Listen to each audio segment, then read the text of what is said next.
Hi everyone, this is Yu Chen. I'm a PhD student at Harvard University, and today I'm going to give a brief lecture on the topic of epidemiology. So, what is epidemiology? I want to take everyone back to the summer of 1845 in London. This year, the air felt very heavy. The streets of Soho, a neighborhood in London, were full of people, dirty and hot. People were dying very quickly. In just 1 week, more than 500 people died in this small area. Most of them lived very close to each other. Fear spread almost as fast as the disease. Parents held their children tightly. Stores closed. Religious leaders gave last prayers to the sick, day and night. Almost everyone believes that the sickness came from bad air. A strange, poisonous smell, they said, coming from the dirty Thames River and going to people's lungs. Everyone believed that it's a bad air that causing the death, except for one man, showing right here. Jon Snow, for those who might already know him. Jon Snow didn't believe whatever everyone else said about this. He didn't think a bad smell in the air was killing people. So he started to asking questions. He walked the streets of Soho, knocking on doors, talking to family. Who got sick at home? When did it happen? Where did they got water? He did that street by street and family by family to pull out a map, marking every death with a small black line here. And soon a picture started to form. The deaths weren't random, they were crowded around one place. A water pump on Broad Street. That pump was the common thread. So Jon Snow made a bold move. He went to the authorities and told them to remove the pump handle. And no more water from that pump. And what happened? People stopped getting sick. The deaths slowed down. And the outbreak gradually faded away. This shows an example of what does epidemiology do. For here, Jon Snow asked the question about who were sick, why they got sick, and how did we know how to prevent it. Those are like questions epidemiologists ask a lot. To dive into epidemiology more, I want to start with a case here. It's the start of the new year, and a group of 30 young adults who signed up for local long-distance run. And then everyone is very excited. It's a chance to be active together and enjoying the day. Before the race, most participants wear a kind of shoes that they normally train or walk in, just a regular running shoes. But there's a new store at the market promoting a lightweight running shoes that promises with better performance. Those shoes right here. Out of curiosity, 10 of the young adults decided to try it and decided to try it with the race they signed up for. The other 20 runners stick with whatever shoes they already have. They finish the race, but however, the next day, trouble begins.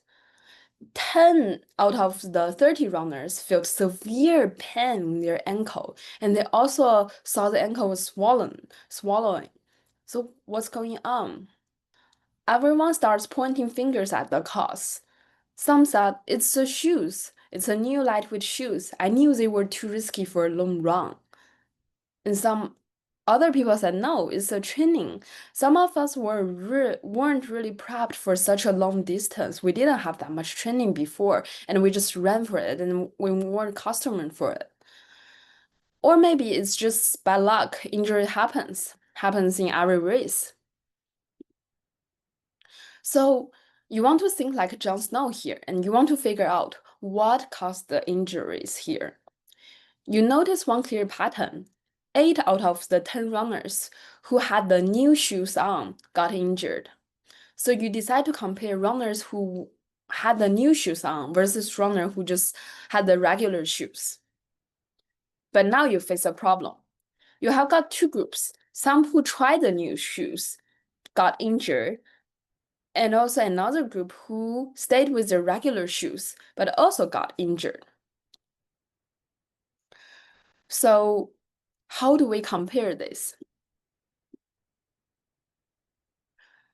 Can we just directly compare those two groups? Maybe not that fast. Here's a twist. What if the runners who had the new lightweight shoes on were mostly first-time runners who weren't used to long distance? And what if the runners who didn't wear them were more experienced and more trained? They had much knowledge, they had more knowledge about how to pace themselves. Their background, their fitness level, the bone strength might already be different among those two groups of people. These things could also explain the injuries rather than just the shoes. So this brings us to the key question here. When we compare two groups, how do we know it's a fair comparison? Now, we want to introduce an important idea in epidemiology, which is exchangeability. Ideally, we want to compare this scenario.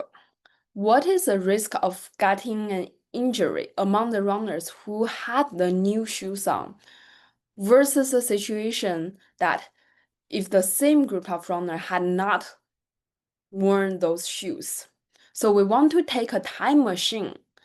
And then among those people who got injured and wearing the new shoes, we want to take the time machine and send them back to the same race again to ask them to run again, but with the regular shoes. But here's the problem. We can't do that. We can't have the same runner both wearing and not wearing the new shoes at the same time. And unfortunately, we don't have the time machine. So what can we do? Let's think about those scenarios here. These are two groups of runners here. The first group, just like what we were talking about, the group who ran but got injured with the new shoes. And then we take the time machine. We want to send them back to exactly the same race at exactly the same time and ask them to not wear those shoes, but wear the regular shoes. However, the problem with the second scenario is that they're not observable because we do not have the time machine. And we call this the counterfactual for the first scenario. Since we can observe both scenarios in the same individuals, we must find a proxy. So how can we do this? Then we look at another group of people, runners who didn't wear the new shoes,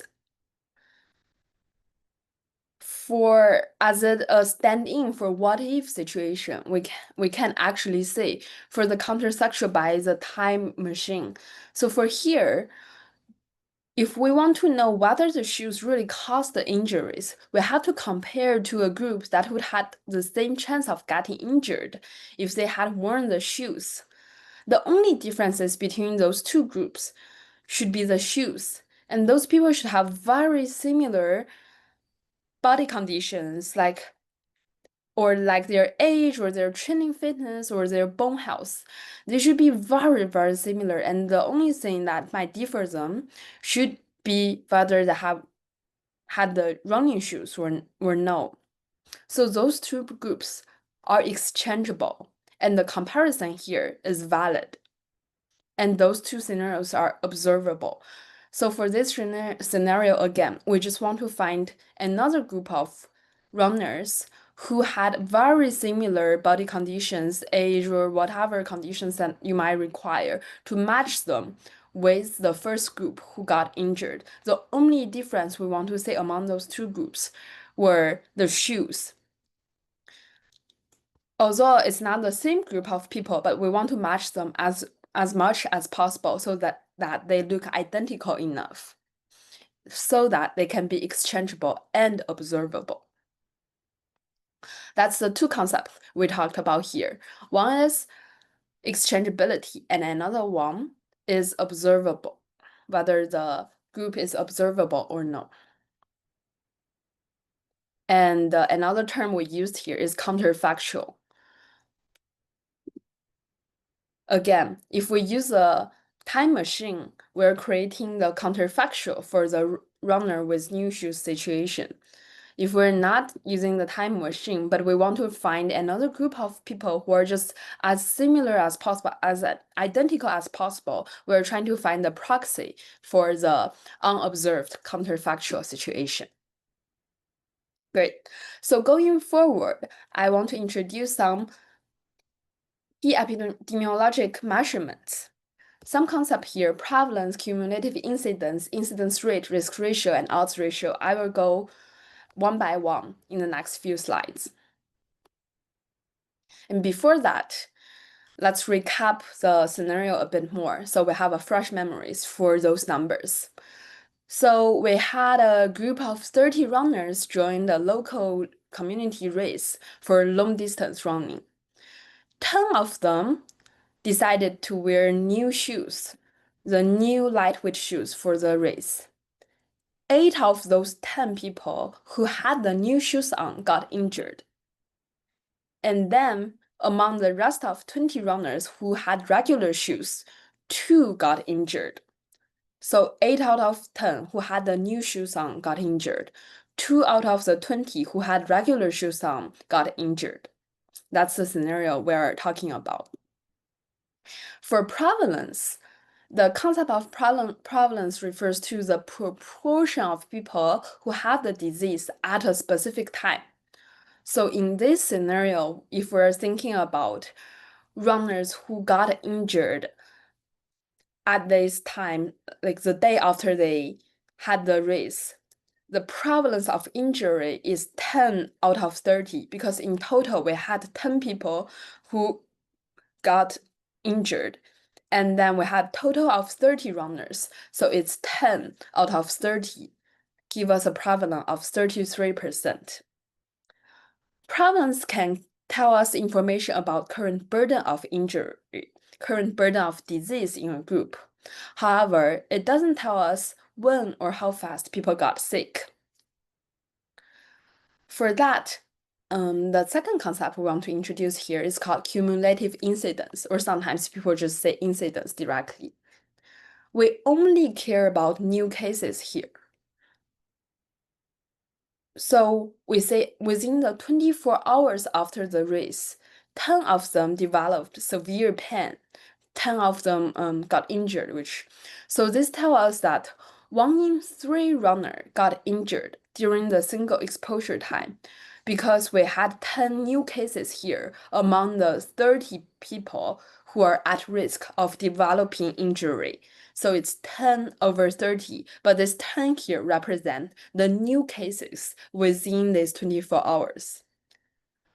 There are some limitations for cumulative incidence because it requires to keep track for different period of time, and it doesn't work well for open population, which refer to a population that there's people moving in, moving out of the group that we're observing for at risk.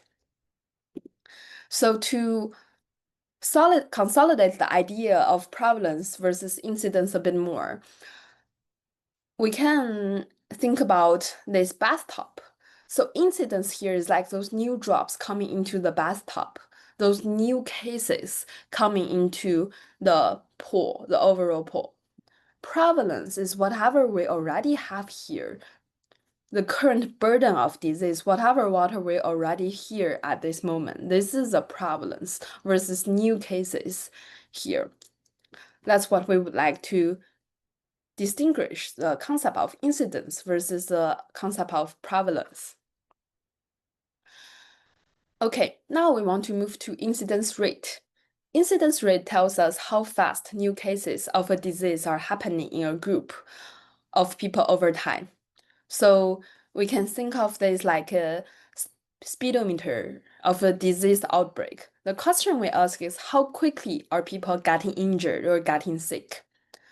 So let's say all runners were followed up for a day. So each person contribute to 1% time, which is the bottom pump, the total time everyone was at risk. The total time for everyone, they are at sick for at risk of getting injured for 1 day, and then we have 30 people. So we want to say that the total time everyone was at risk is 30 persons times one person day per person, which is 30 in total. To make it more concrete, person time is track how long each person is actually being observed and at risk. For here, again, we followed all the runners for 1 day, so each person contribute to 1 person day, and we have 30 people here in general. So it's 30 times 1, 30-person day here. And in those 30-person day, we had 10 cases, 10 new cases developed. So we say the speed of developing injury is 0.33 cases per person day.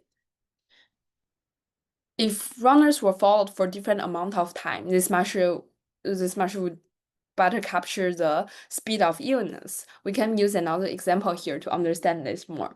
So we have 5 cars here who all had flat tires at the end of the time they parked in a parking lot. And for the person, now you want to know how often do cars get flat tires per hour spent in the lot. So again, 5 cars all had new flat tires, and you want to know how often do cars get flat tires per hour spent in the lot.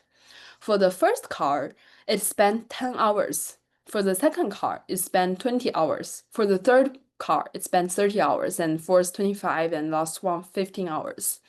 So what do we say about the total time every car spent at risk? The first car is 1 times 10 hours, second car 1 times 20 hours, third one is 1 car times 30 hours spent, fourth one 1 times 25 hours spent, and 1 times 15. In total, we add those up, which is 100 car hours in total for the total time each car contribute for the time at risk. And then we have 5 new cases here. So the incidence rate is 5 divided by 100, which is 0.05 flat tires per car hour, which means for every hour a car is in the parking lot, there's a 5% chance the car gets a flat tire. This is concept for incidence rate. Okay, moving forward, risk ratio. So this concept is telling us how much higher is the risk of getting injured if you run with the new shoes. We have 2 groups here again. One group, we call it the exposed group, which is the group that had the new shoes on. And then second group is the unexposed group, which is the group that just had the regular shoes on. What we do here is we want to compute the cumulative incidence among the exposed group and then the cumulative incidence among the unexposed group. For the first group, since there are 8 new cases developed out of the 10 people who had new shoes, the cumulative incidence again is 0.8. Similar for the unexposed, 2 new cases divided by 20 people who had regular shoes on. And this gives us 0.1. And we want to compute the ratio, which is the cumulative incidence among the exposed group divided by the cumulative incidence of the unexposed group. The ratio here is 8.0. What does this number mean? It means that runners who changed to new shoes were 8 times more likely to get injured than those who didn't. So that's the concept of risk ratio. How much higher is the risk of getting injured if you're exposed or if you change to the new running shoes versus you stayed with the regular shoes? Great. So another concept another ratio concept here is the odds ratio. First, what does odds mean here? So odds here means we want to compare how many people got disease versus how many people who don't in a group. Just compare that directly, or how many people who got injured versus how many people who didn't in the group.